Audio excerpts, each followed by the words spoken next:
Have you ever been told or believed that something so intrinsically woven into your being is a flaw or worthless?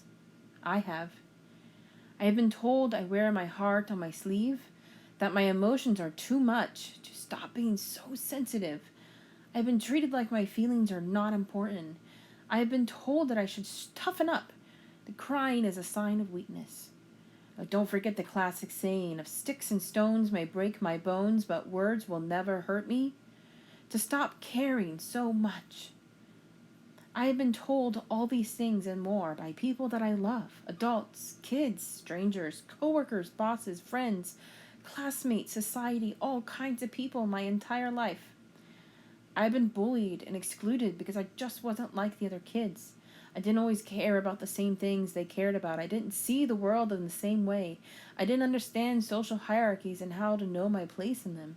I was naive and thought that I could just be kind and others would be too.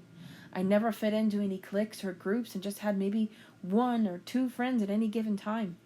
I believed the lies and I didn't see value or beauty in myself. I was lost in my emotions and confusion and self-doubt, and my parents didn't know how to help me. And then my mom was lost in her own emotions and grief of losing her mom for years starting my freshman year of high school. And during that time, I also had the added benefit of teenager hormones thrown into the mix.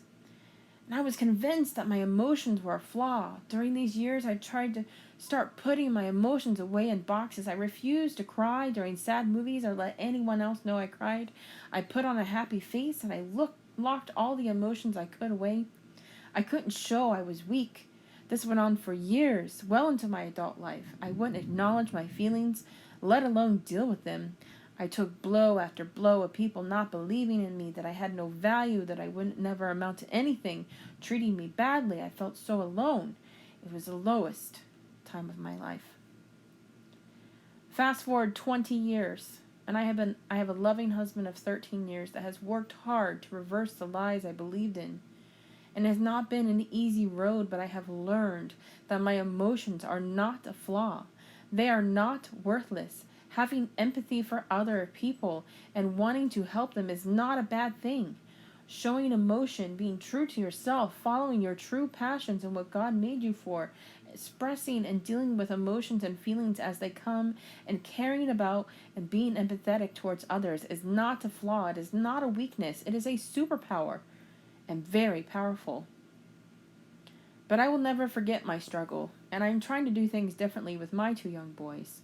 I will keep the heart in my business, and I won't stop being different and following my own path. I don't have to see the world like everyone else. I don't have to follow the norm, and I am still valuable. In fact, it might make me more valuable. I'm not a mass-produced product that everyone has that is expendable. I'm rare and hard to find. I don't need to fit in. I will find my people, people that value me for me, not who I'm trying to be, but my authentic self.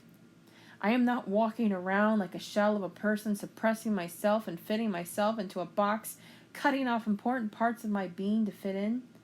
I'm working hard at transforming into the butterfly that will take me to places I never dreamed I could go. Every day I am transforming into who I was always meant to be, and the feeling surpasses words to describe it.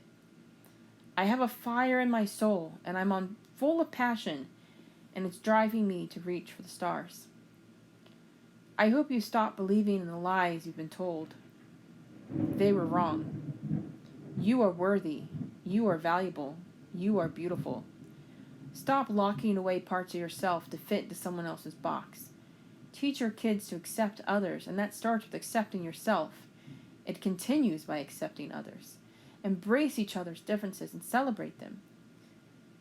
There's that famous quote, everyone is a genius, but if you judge a fish by its ability to climb a tree, it will live its whole life believing that it's stupid. So what lies have you been believing? What lies have you overcome?